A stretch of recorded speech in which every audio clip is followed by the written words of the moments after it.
अस्मद्गुरुभ्यो नमः। नमाम्यहं गुरुनित्यं सर्ववेदान्तपारगं सूर्यश्रीवेङ्कटाक्षं च लोककल्याणकारकं गौतमान्वयसञ्जातं नृसिंहार्यगुरोस्तुतं मन्त्रार्थादिप्रदातारम् अप्पकुण्डार्यमाश्रये। नारायणं नमस्कृत्य नरं चैव नरोत्तमं देवीं सरस्वतीं व्यासं ततो जयमुदीरयेत्। करारविन्देन पदारविन्दं मुखारविन्दे विनिवेशयन्तं వటస్య పత్రస్య పుటేశయానం బాలం ముకుందం మనసా స్మరామి. భగవద్బంధువులారా, ధనుర్బాణాల సంగతి ఇంత వివరంగా చెప్పడానికి ప్రేరణ చిన్నతనంలో మా తాతగారు ఇద్దరి దగ్గర నుంచి.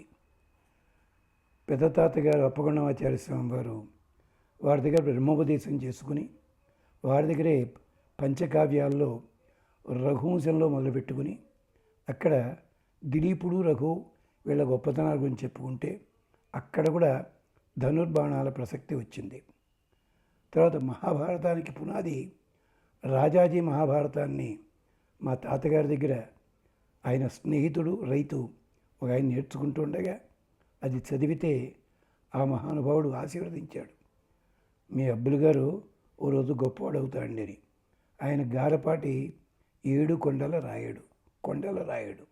అదిగో వాళ్ళని జ్ఞాపకం చేసుకుంటూ ఉంటాం. అప్పుడు వయసు ఎంత ఉంటుంది? గట్టిగా 7 సంవత్సరాలు కూడా లేదు. అలాంటి సమయంలో వాళ్ళ దగ్గర మాటలు నేర్చుకుని ఆశీర్వచనం పొందాం. అందుకని ఈ ఆయుధాల గురించి ఇంత విస్తారంగా చెప్పడం జరుగుతుంది. అలాగే ఒకప్పుడు తిరుపతి వెంకటరమణ నాటకంలో జెండాపై కపిరాజు ముందు శితవాజి శ్రేణియుని గూర్చి నే దండంబుని అనుతోలు చంద్రము మీద నారించారించి గాంధీవమ్ము ధరించి అన్న పద్యానికి ఎంఎస్సి చదువుతున్న రోజుల్లో సుమారు 27 పేజీల వ్యాసం రాయడం జరిగింది. దానికి ఎందుకో ప్రోత్సాహం లభించలేదు, కానీ రాసుకోవడం జరిగింది. ఇన్ని పునాదులు అక్కడి నుంచి ఉన్నాయి. అది జ్ఞాపకం చేసుకుంటూ గాంధీవంలో నారి ఉంటుంది, అంటే 3 పోతలు మెలిసివేసి ఉంటాయి. ఆ నారికి 2 అర్థాలు ఉన్నాయి. ఏమిటి? వింటిని వంచేది నారి అంటే మొగాణ్ణి కూడా వంచేది అని అర్థం ఉంది. మరి దీంట్లో చెప్తారు, ఎక్కడ మనకి నిఘంటువులో చెప్తారు ఈ మాటని, అమరకోశంలో కూడా ఉంది. అలాగే 2 పనులు చేస్తుంది అది. అలాంటి నారి బిగింపులో ఉన్న విశేషం మనం మాట్లాడుకుందాం. నారి బిగించేటప్పుడు ప్రియురాలు ప్రియుని చెవిలో అవ్యక్తంగా చెప్పే ధ్వని అతనికి ఎలా ప్రేరణ కలిగిస్తుందో అలా కలిగిస్తుంది అని చెప్పడం. అలాగే యజుర్వేదంలోనే మరో చోట తే ఆచరంతి సమనేన యోషామాతేవ పుత్రం బిభృత ఉపస్థే అపశత్రూన్ విద్యతాం సంవిధానే ఆర్త్ని ఇమే విష్ణురంతి అమిత్రాన్ విస్ఫురంతి అమిత్రాన్. ధనుస్సుకుండే 2 అంచులు కూడా స్త్రీల వలె, తల్లుల వలె మధుర శబ్దం చేత హితాన్ని బోధిస్తున్నట్టుగా ఉంటూ, తల్లులు పుత్రుడికి చేరిక ఉండి దగ్గరగా ఉండి హితం ఉపదేస్తున్న వారి వలె ఉంటాయి. భార్య ఎలాగైతే భర్తకి ఉపదేశిస్తుందో రహస్యంగా అవ్యక్తంగా, అలాగే తల్లి ఎలాగైతే బిడ్డలకి ఉపదేశిస్తుందో అదే పద్ధతిలో ధ్వనిస్తాయి. ఆ ధనుష్కోటులు, ధనుస్సుకుండే 2 అంచులు కూడా విశేషముగా ప్రకాశిస్తూ ఉంటాయి. ఆ 2 పరస్పరం ఐకమత్యంగా ఉంటాయి. 2 విడివిడిగా ఉన్నట్టుగా ఉంటాయి. 2 చెరొక కొసలో కాదు, అది ఐకమత్యంగా ఉంటాయి. ఈ ఐకమత్యాన్ని కలిగించేది ఎవరు? నారి. అది విశేషం అన్నమాట. అందుకని అంతేకాదు, ఈ 2 కొసలు, నారి, ఇదంతా కూడా విరోధులైన శత్రువులని గుచ్చుగాక, ఖండించుగాక, దూరముగా తొలగించుగాక. ఇది విశేషం. ఇక్కడ ఒక చమత్కారం చెప్పుకోవాలి. ఒక ప్రముఖ నర్తకి భరతనాట్యంలో వారు సీతారామ కళ్యాణం చేస్తుండేవారు. ఒకసారి అనుకోకుండా కార్యక్రమానికి వ్యాఖ్యాతగా వెళ్ళాల్సి వచ్చింది. అయిపోయింది. ఆవిడ అడిగారు, ఏమండి మా నాట్యం మీరు మొదట చూస్తున్నట్టున్నారు, మీరే ఉద్దేశం ఏంటి? అమ్మ, శివధనుస్సు విడిచే సందర్భంలో రామచంద్ర స్వామిగా మీరు చేశారు, దాంట్లో చిన్న పొరపాటు జరిగిందమ్మా. మీరు ఎడం చేత్తోటే ధనుస్సు తీసుకుని నారి బిగించడం చూపించారు, బాగుంది. కానీ ధనుస్సు కుడి చేత్తోటి తీసుకుని ఎడం చేతిలోకి మార్చి ఎడమ పాదం ముందుకు పెట్టి ఆ పాదంతో కింద కొసని తొక్కి నారి పైకి లాగాలమ్మా. ఇది అసలు భంగిమ. మీరు మొదటే ఎడం చేత్తోటి తీసుకున్నారు, ఎడమ పాదం కూడా ముందుకు పెట్టలేదు, ధనుసు చేశాడు. ఈ తర్వాత మళ్ళీ ఆవిడ జీవిత పర్యంతము కూడా నన్ను ఎప్పుడూ పిలవలేదు. ఇది ఎప్పుడు చెప్పడం జరిగింది? 82లో చెప్పడం జరిగింది, 1982లో. ఒక్కోసారి అలా ఉంటుంది. కానీ ధనుస్సుకి కొన్ని నియమాలు ఉంటాయి. ఇది చెప్పొచ్చేది. అందుకనే సత్యభామ కూడా ప్రత్యాలీడ పాదంబుతో పోతన గారు వర్ణించారు అద్భుతంగాను. ఇది అంచేది ఇక్కట ఈ ధనుస్సు ఏం చేస్తుంది? ధనుస్సు అంచులు రెండు స్త్రీల వలె, అంటే భార్య వలె లేదా తల్లి వలె. భార్య ఎలాగైతే భర్తకి ప్రేరణ చేస్తుందో, తల్లి ఎలాగైతే బిడ్డలకి ప్రేరణ చేస్తుందో అదే ప్రేమతో ఉంటుంది. అపశత్రూన్ విద్యతాం సంవిధానే ఆర్త్ని ఇమే విస్ఫురంతి అమిత్రాన్. అత్యంత విరోధులైనటువంటి దుర్మార్గుల్ని దూరముగా తోసివేయుగాక. అంతేకాదు, వీళ్ళిద్దరూ వేరువేరుగా ఉన్నా కలిసి ఉంటారు. ఇది మనకి రామాయణంలో కూడా ఉంది. అగ్రత ప్రయయౌ రామ మధ్యే సీతా సుమధ్యమ లక్ష్మణస్య ధనుష్పాణి. వాళ్ళు ముగ్గురు వెడుతుంటే ఓంకారం వెడుతున్నట్టుగా అనిపించింది ఋషులకి. అకార శబ్దవాచ్యుడు పరమాత్మ, మకార శబ్దవాచ్యుడు లక్ష్మణుడు, మధ్యలో ఉకార శబ్దం అమ్మవారు. పరమాత్మ జీవుడు, పరమాత్మ అక్కడ ఉన్నాడు, జీవుడు లక్ష్మణుడు. ఇద్దరినీ కలిపేది అమ్మవారు ఉకారము. అకార ఉకారం అకారములు చాలా విశేషంగా చెప్తారు. ఇంకో చోట ఏం జరిగింది? లక్ష్మణుడు ముందు నడిచాడు, మధ్యలో సీతమ్మ ఉంది, వెనకాల రాముడు ఉన్నాడు. ప్రణవము తిరగేసినట్టుగా ఉందంటాడు మళ్ళీ వాల్మీకి అక్కడ. అది విశేషం. ఇలా ఉంటుంది. ఇది నారికున్న విశేషం, ధనుస్సుకున్న విశేషం. అంతేకాదు, ఈ విశేషం కూడా కొంత తక్కువగానే చెప్పుకున్నాను. ఇంకా ఉన్నాయి వీటికి సంబంధించి రకరకాలు. శివధనుర్భంగంలో అంతరార్థం ఏమిటి? కలిపాడు రెండూ కూడా. అంటే ఉకారము తీసుకుని ఈ మకారాన్ని పరమాత్మతో కలుపుతుంది. ధనుస్సు విరిగింది అంటే ఏం జరిగింది? పైకొస కిందకి పడింది. ఎక్కడైనా పరమాత్మ దగ్గరికి జీవుడు వెళ్ళలేడు, పరమాత్మే జీవుడి కోసం కిందకు వస్తాడు. అది సూచించడానికి శివధనుర్భంగం అంటే పరమాత్మ అవతారానికి సంకేతం. అది మళ్ళీ పెద్ద కథ అది. సరే, ఇక్కడ అమ్ములపది గురించి, దాన్ని గురించి కూడా యజుర్వేదంలో మంచి మంత్రం ఉంది. బహ్వీనాం పిత బహురస్య పిత చిచ్చా కృణోతి సమన అవగత్య ఇషుది శంక పృతనాశ్చ సర్వా పృష్ఠే నినత్త జయతి ప్రసూత. బహ్వీనాం పిత ఇషుది. ఈ అమ్ములపది ఉంది చూచారా? అది తండ్రి వంటిది. గొప్ప సంతానాన్ని కన్నట్టుగా, ఎందరో పిల్లల్ని కన్నా తండ్రి ఎలా ప్రేమగా చూసుకుంటాడో అలాగే అమ్ములనన్నిటి కూడా తన లోపల దాచుకుంటుంది. తండ్రి స్థానంలో ఉంటుంది అమ్ములపొది. సమన అవగత్య, ఇది యుద్ధానికి సిద్ధమయ్యి చిచ్చా కృణోతి, చిచ్చా అని అవ్యక్తమైన ధ్వని చేస్తుంది. అంటే బాణాలు దట్టంగా ఉంటాయి, ఒక్కొక్క బాణం లాగుతుంటే ఒక్కో ధ్వని వస్తుంది. ధ్వనిని బట్టి బాణం విశేషం రధికుడికి తెలుస్తుంది. అంతే తప్ప మాటిమాటికి చూసుకుంటూ తీయలేడు కదా. అంచేత బాణములన్నీ ఒక వరుసలో ఉంటాయి, తీసేటప్పుడే గుర్తుపడతాడు, అలవాటైపోతుంది. అదనమాట పద్ధతి.